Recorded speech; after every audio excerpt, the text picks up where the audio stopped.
दिल्ली के कोने कोने से आए हुए मेरे सभी भाइयों बहनों माताओं बुजुर्गों,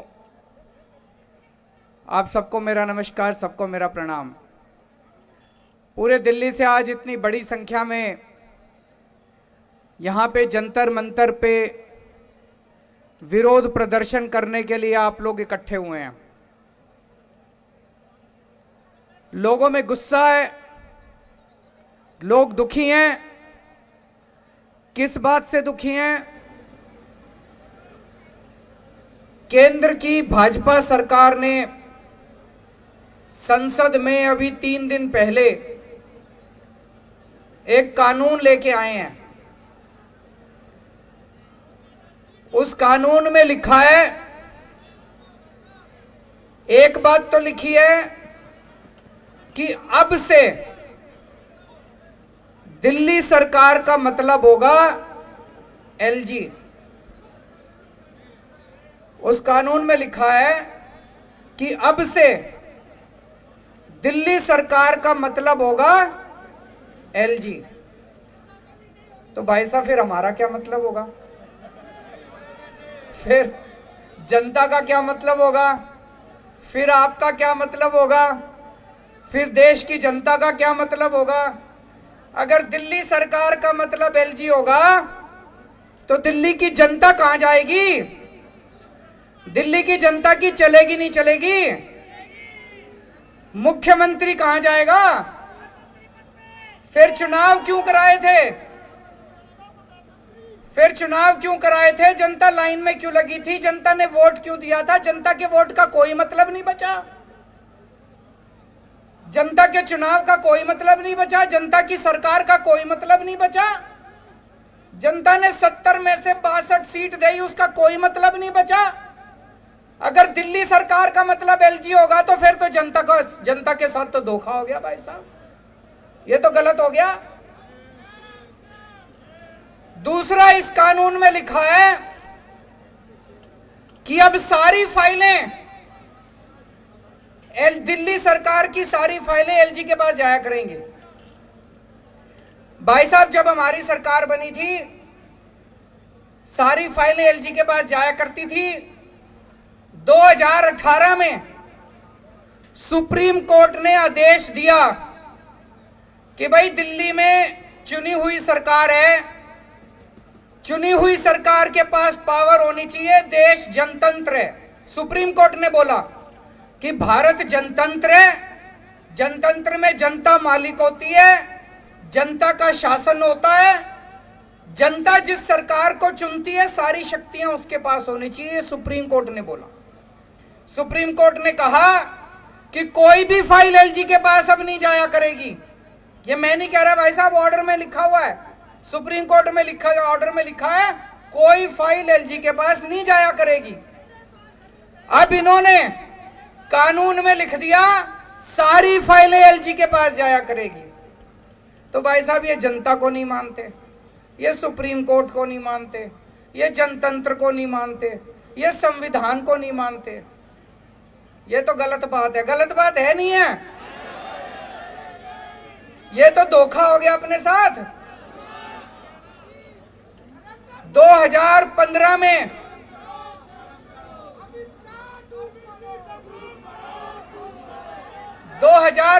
में दिल्ली विधानसभा के चुनाव हुए। जनता ने आम आदमी पार्टी को 70 में से 67 सीट दी। फिर 2020 में चुनाव हुए, जनता ने 70 में से 62 सीट दी। फिर अभी उपचुनाव हुए एमसीडी के, जनता ने एमसीडी के उपचुनाव में बीजेपी को 0 सीट दी। तो भाई साहब, दिल्ली की जनता साफ साफ यही तो कह रही है कि हमको बीजेपी नहीं चाहिए, हमको आम आदमी पार्टी चाहिए। कह रही है नहीं कह रही है कि हमको बीजेपी नहीं चाहिए, हमको आम आदमी पार्टी चाहिए। लेकिन भाई साहब, ये चोरी छिपे, ये बदमाशी करके दिल्ली के ऊपर राज करना चाहते हैं। वो कहते हैं ना, एक छोटा बच्चा मैच खेल रहा था, क्रिकेट मैच हार गया, तो उसके बाद क्रिकेट का बल्ला और बॉल लेके दोनों लेके भाग गया। ऐसे ही एक के बाद एक चुनाव हारते जा रहे हैं, लेकिन ये इस तरह से बदमाशी करके दिल्ली के ऊपर राज करना चाहते हैं, जनता का राज खत्म करना चाहते हैं। ये इनका एक तरह से इनका ये पूरे देश के अंदर यही कर रहे हैं। चुनाव कराते हैं, अगर चुनाव में हार जाएं तो दूसरी पार्टियों के एमएलए खरीद लेते हैं और वहां पे सरकार गिरा देते हैं। करते नहीं करते पूरे देश के अंदर?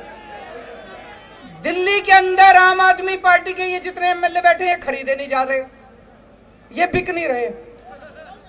कोशिश तो बहुत करी इन्होंने, ये बिक नहीं रहे। तो ये दिल्ली के अंदर जब एमएलए नहीं बिक रहे तो इन्होंने ये कानून लाके दिल्ली के अंदर ये सत्ता खत्म करना चाहते हैं, जनता की सत्ता खत्म करना चाहते हैं। आज पूरे देश के अंदर इस बात की चर्चा हो रही है, दिल्ली के अंदर जो काम हो रहा है, दिल्ली के अंदर शिक्षा के अंदर इतना अच्छा काम हो रहा है नहीं हो रहा है? सरकारी स्कूलों की काया पलट हो गई, प्राइवेट स्कूलों की फीस नहीं बढ़ने दी। इतने शानदार काम दिल्ली के स्कूलों में हो रहे हैं। ये कानून शिक्षा के अच्छे कामों को बंद करने के लिए बनाया गया है। वो नहीं चाहते कि दिल्ली के अंदर अच्छा काम करती रहे आम आदमी पार्टी, क्योंकि दिल्ली के अंदर अच्छा काम हो रहा है तो इनको सूरत के अंदर इनको तकलीफ हो रही है, कर्नाटक के अंदर इनको तकलीफ हो रही है। देश के अंदर जहां जहां भी पंचायतों के और नगर निगम के चुनाव हो रहे हैं, आम आदमी पार्टी की धीरे धीरे सीटें आनी चालू हो गई हैं। अब उत्तर प्रदेश के अंदर लोग कह रहे हैं कि हमें भी फ्री बिजली चाहिए, गुजरात के अंदर लोग कह रहे हैं हमें भी फ्री बिजली चाहिए। अब हिमाचल प्रदेश के अंदर, पंजाब के अंदर, हरियाणा के अंदर हर जगह लोग कह रहे हैं हमें भी फ्री बिजली चाहिए। मैं इनसे कहना चाहता हूं कि दिल्ली के अंदर अच्छा काम हो रहा है, इस अच्छे काम को नहीं रोकना चाहिए, गलत बात है। तुम भी अच्छा काम करके दिखाओ, कंपटीशन तो अच्छे काम का होना चाहिए।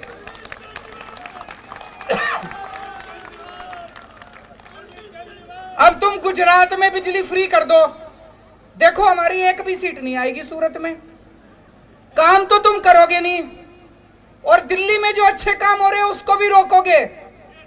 ये तो गलत बात है, गलत बात है नहीं है? अगर तुमने वोट चाहिए, तुमको वोट चाहिए, तुम भी अच्छे काम करो। जैसे दिल्ली में आम आदमी पार्टी अच्छे काम कर रही है, तुम भी दूसरी जगह अच्छे काम करो, तुमको भी वोट देंगे लोग। तुम तो करोगे गुंडागर्दी, और दिल्ली में जो अच्छे काम हो रहे हैं वो भी रोकोगे। मैं आपसे पूछना चाहता हूं, असली देशभक्ति क्या होती है?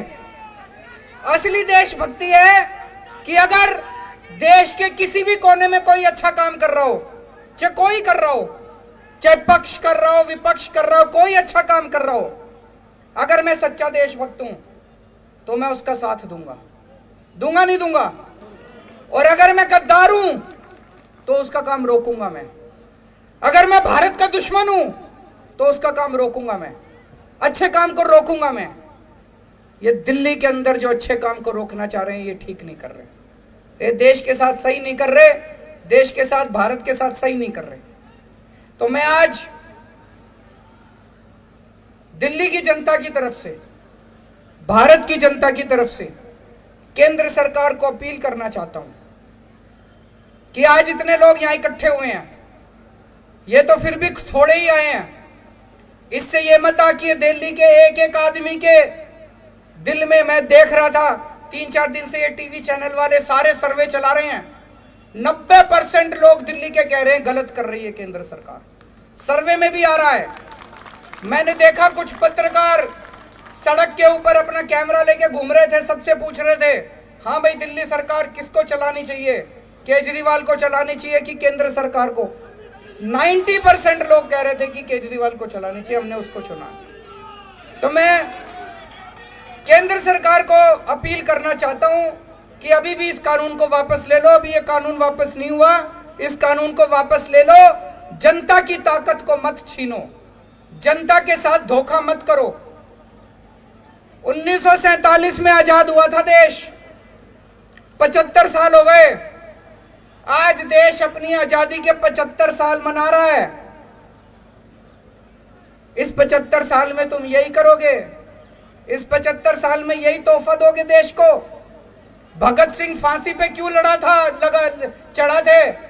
चंद्रशेखर आजाद, भगत सिंह, राजगुरु, अशफाक उल्लाह खान, सुभाष चंद्र बोस, बाबा साहब अंबेडकर, उन लोगों ने क्यों कुर्बानी दी थी?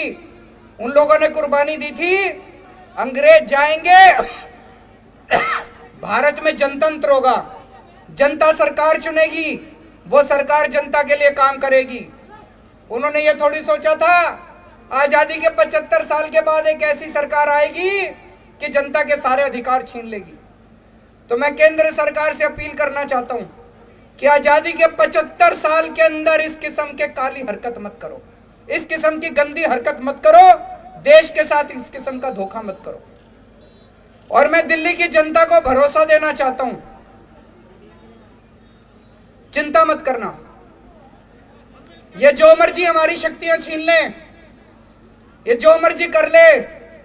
आपको याद है जब सुप्रीम कोर्ट का आदेश नहीं आया था, सारी फाइलें एलजी के पास जाया करती थी। हम आपके लिए सीसीटीवी कैमरे लगाना चाहते थे पूरी दिल्ली में, एलजी साहब ने 1 साल तक फाइल रोके रखी सीसीटीवी की। 1 साल तक सीसीटीवी की फाइल रोके रखी। फिर मैं, मनीष सिसोदिया जी, गोपाल राय जी और सतिंदर जैन, हमने एलजी साहब के घर के अंदर जाके धरना कर दिया और आपकी फाइल पास करा के लाए थे। तो दोस्तों, अपने सामने अब 2 काम है, दिल्ली की जनता के सामने 2 काम है। एक, हम ये संघर्ष करते रहेंगे कि जिसके लिए हमारे आजादी के दीवाने लड़े थे, उन्होंने कुर्बानियां दी थी कि सत्ता जनता के हाथ में होनी चाहिए, ये सत्ता वापस जनता के हाथ में लेके रहेंगे। और दूसरा, कोई भी काम नहीं रुकने देंगे। जितने दिल्ली के विकास के काम हैं, सारे विकास के काम होंगे। इसके लिए चाहे मेरे को इनको पैर पकड़ने पड़े और चाहे इनको हाथ पकड़ के थोड़ा सा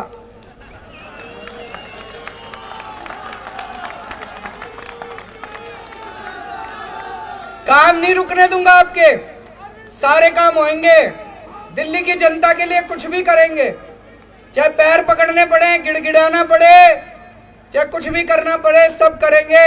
आपके काम नहीं रुकने देंगे। लेकिन जो इन्होंने जनता की ताकत छीनी है, वो वाली ताकत भी वापस लेके रहेंगे। भारत माता की।